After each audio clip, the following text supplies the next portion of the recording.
Hello and welcome back to 30 Days to Learn Photoshop. This is day 10, History and History Brush Tools. I'm Ben Grudbin, and in today's lesson we're going to look at how to undo mistakes using Undo, the History Brush Tool, and the History Sidebar panels. So let's go ahead and switch to Photoshop and let's make some mistakes. So we're going to go into this website design, and let's say we want to make a new layer. And we're going to make a new layer. Give it no name just for speed, and let's say we wanted to draw some squares over the top of our image, and then we decided we were going to blur them and turn the opacity down just to give it a really cool abstract sort of appearance.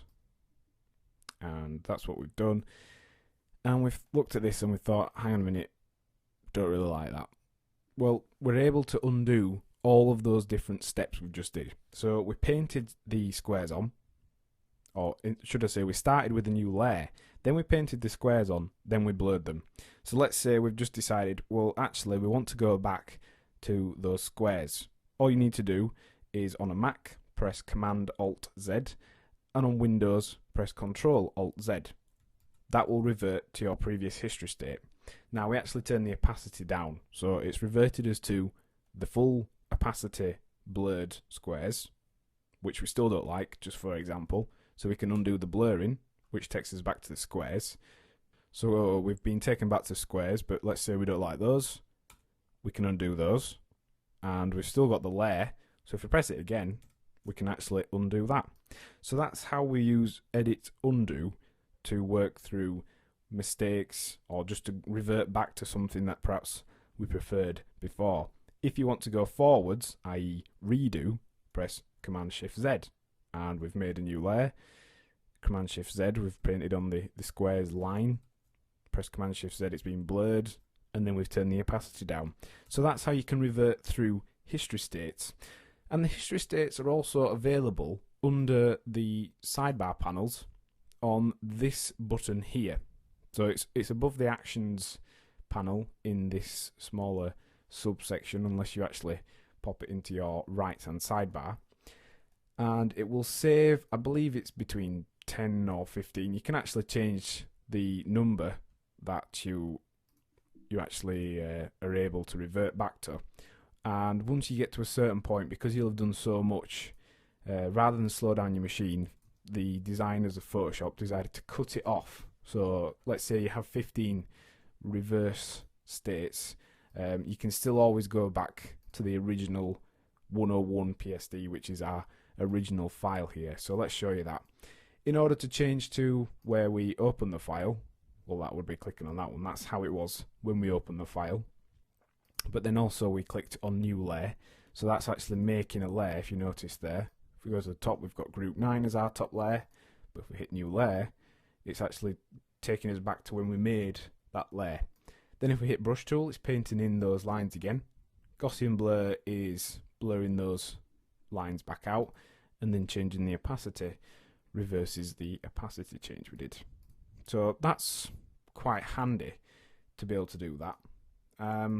Now we're going to go to a picture now, just to show you something else we can use if we're making mistakes and we're able to reverse between them and such. This is a photograph, and if we just go ahead and quickly add a filter to it, this will allow us to be able to show you a nice contrast between the two. So we've just added a lot of noise to this image. Let's do it again, just so we've got a bit more contrast. Okay, so we've got a really dark, grungy picture, but perhaps we're not quite happy with that. Rather than just flicking between history states, Photoshop actually allows you to customize and kind of paint out and paint in areas of your original photograph. So to do that, we need to use the history brush, which is accessed by pressing Y. And if you've watched the brush lesson, the previous lesson, we'll actually be able to incorporate some of those ideas into this lesson as well. So this is the brush panel, and the history brush tool actually makes use of all the brushes that you have on the machine. They run across the clone stamp tool, lots of other tools as well. So it allows you to not only just revert back to the original image, but we can actually revert back in certain shapes as well. So let's just show you that now, just so you can see. The history brush tool will actually remove this effect that we've added, and we'll go back to the original image. So that is the original image as it was when we opened it. As you can see, it's taking us back to essentially that, but it's painting out that area. Now that is kind of handy, but you can also reduce the opacity and the hardness of your history brush tool, so you can actually fade in areas and soften it up. And this might help you to start seeing why this tool is used, because you can create really cool dynamic effects very easily and very simply just by using a combination of the brush tool, the history brush tool, the original state, and painting out the areas we want to highlight here, for example. So it's a very handy tool.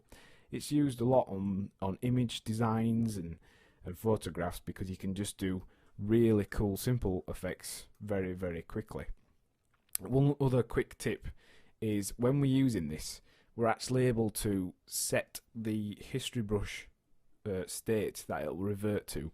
Now currently it's the original image, so if we go back to our original image and let's say we make some adjustments to the levels, so we'll do that, just change the levels, make it look really contrasty and blown out a little bit, like so.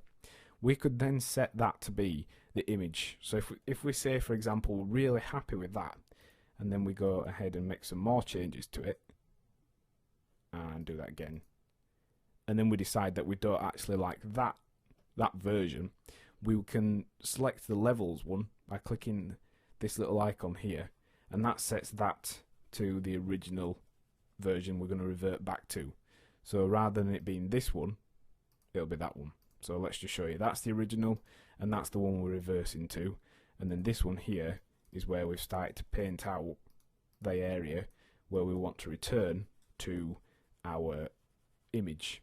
So that's kind of like an eraser tool, but a selective eraser tool, and also it just allows you to remove effects, things that you don't like. You could, if you wanted, return almost all the image to original and just leave certain elements that you want. You could combine it with the marquee tool, so let's just show you that very quickly. So if we selected this area here, we can use the brush tool